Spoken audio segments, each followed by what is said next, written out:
సరే, ఈ విశ్లేషణలోకి నేరుగా వెళ్ళిపోదాం. ఇక్కడ మనం మత్తయి సువార్త మొదటి అధ్యాయం 1 నుండి 17 వచనాల్లో ఉన్న ఏసుక్రీస్తు వంశావళిని చూడబోతున్నాం. నిజానికి ఇది కేవలం కొన్ని ప్రాచీన పేర్ల జాబితా అనుకుంటే పొరపాటే. ప్రాచీన చరిత్రలో ఒక వంశం ఎలా రికార్డ్ చేయబడిందో చెప్పే ఒక అద్భుతమైన చారిత్రక ప్రయాణమిది. ఈ ఆకృతి వెనుక ఉన్న అసలైన ఉద్దేశమేమిటో మనమిక్కడ డీకోడ్ చేద్దాం.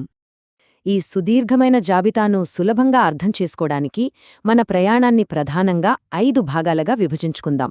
1. వంశావళి పరిచయం. 2. అబ్రహాము నుండి దావీదు వరకు. 3. దావీదు నుండి బబిలోను వరకు. 4. బబిలోను నుండి క్రీస్తు వరకు. మరియు చివరగా అత్యంత ఆసక్తికరమైన 14 తరాల లెక్క. మొదటి విభాగం వంశావళి పరిచయం. ప్రారంభవాక్యమే చాలా బలంగా ఉంటుంది. అబ్రహాము కుమారుడగు దావీదు కుమారుడైన యేసుక్రీస్తు వంశావళి. ఇక్కడ క్రీస్తు అనగా అభిషిక్తుడు అని అర్థం. ఈ ఒక్క వాక్యం మొత్తం చారిత్రక రికార్డుకు ఒక గట్టి పునాది వేస్తుంది. క్రీస్తును చరిత్రలో అత్యంత కీలకమైన 2 వ్యక్తులతో అంటే దావీదు అలాగే అబ్రహాంలతో ఎంత నేరుగా కలుపుతుందో గమనించండి. ఇది ప్రాచీన రచయిత మనకు ఇస్తున్న ఒక స్పష్టమైన రోడ్ మ్యాప్ లాగా పనిచేస్తుంది. అబ్రహాము కాలం, ఆ తర్వాత దావీదు కాలం, అక్కడి నుండి బబులోను ప్రవాసకాలం మరియు చివరికి క్రీస్తుకాలం. ఈ 4 ప్రధాన ఘట్టాల గుండా మన గమ్యాన్ని ఎలా చేరుకోవాలో ఇది సూచిస్తుంది. సరే, ఇప్పుడు 2వ విభాగంలోకి వద్దాం. అబ్రహాము నుండి దావీదు వరకు. పితామహుల కాలం నుండి ఈ జాబితా ఎలా కిందకు వస్తోందో చూడండి. అబ్రహాము నుండే ఇస్సాకు, యాకోబు, ఆ తర్వాత యూదా, పెరెసు, యెస్రోము, ఇలా అనేక తరాలు దాటుకుంటూ బోయజు, ఓబేదు, ఆ తర్వాత యెష్షై వరకు ఒక బలమైన పునాదిలా ఈ వంశపరంపర ఎలా నిర్మించబడిందో మనకు స్పష్టంగా కనిపిస్తోంది. అయితే ఇక్కడే ఒక విశేషముంది. అదేమిటంటే ఈ వంశావళిలో తామారు, రాహాబు, రూతు అనే 3 తల్లుల ప్రస్తావన రావడం.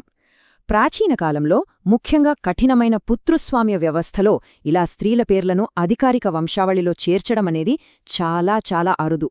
అయినా సరే ఈ సాంప్రదాయాన్ని పక్కన పెట్టి ఉద్దేశ్యపూర్వకంగా ఈ స్త్రీలను చేర్చడమనేది దేవుని కథలో అందరికీ చోటుందనే ఒక అద్భుతమైన వైవిధ్యాన్ని మనకు చూపిస్తుంది.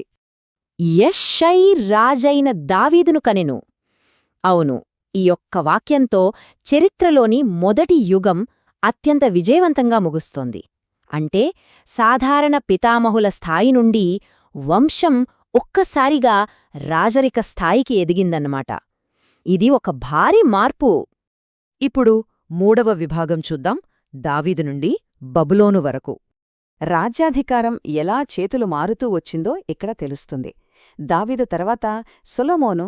ఇక్కడ ఊరియా భార్య ద్వారా సొలొమోను జన్మించాడన్న విషయం రావడం ఆసక్తికరం. ఆ తర్వాత రెహబాము, అబియా, ఆసా నుండి మొదలుపెట్టి యోషియా వరకు సింహాసనాన్ని అధిష్ఠించిన రాజుల సుదీర్ఘ పరంపర ఇక్కడ కనిపిస్తుంది.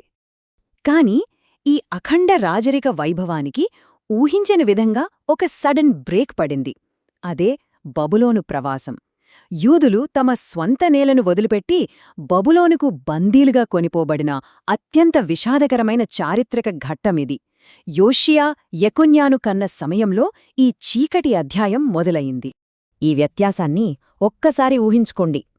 ఎడమవైపు చూస్తే దావీదు నుండి యోషియా వరకు ఎంతో దర్పంగా అధికారంతో పాలించిన రాజుల వైభవం ఉంటే, కుడివైపు చూస్తే యెకొన్యా కాలంలో ఆ అధికారం మొత్తం కోల్పోయి శత్రువుల చేతిలో బందీలుగా బబులోనుకు వెళ్ళిపోతున్న దీనస్థితి. ఎంతటి తీవ్రమైన పరివర్తన కదా! ఇక 4వ విభాగం బబులోను నుండి క్రీస్తు వరకు.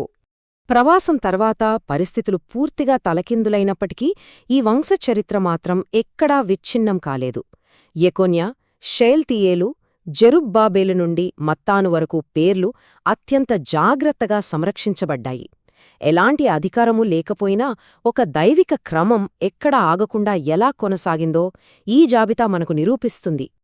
అస్తవ్యస్తమైన పరిస్థితుల మధ్య ఒక అవిచ్ఛిన్నమైన గొలుసులా కొనసాగిన ఈ వంశస్థుల పరంపర ఆ సుదీర్ఘ చారిత్రక అంతరాన్ని ఒక వంతెనలా దాటుకుంటూ నేరుగా క్రీస్తు తరానికి ఎలా చేరుకుంటుందో ఇక్కడ మనం స్పష్టంగా చూడవచ్చు. ఇక 5వ మరియు చివరి విభాగం 14 తరాలు. అసలైన ముగింపు ఇక్కడే ఉంది. 14.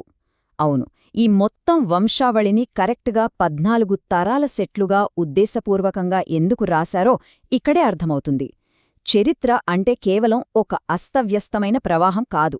దాని వెనుక ఒక పక్కా గణిత నమూనా ఉందని ప్రాచీన రచయిత ఇక్కడ మనకు వెల్లడిస్తున్నారు.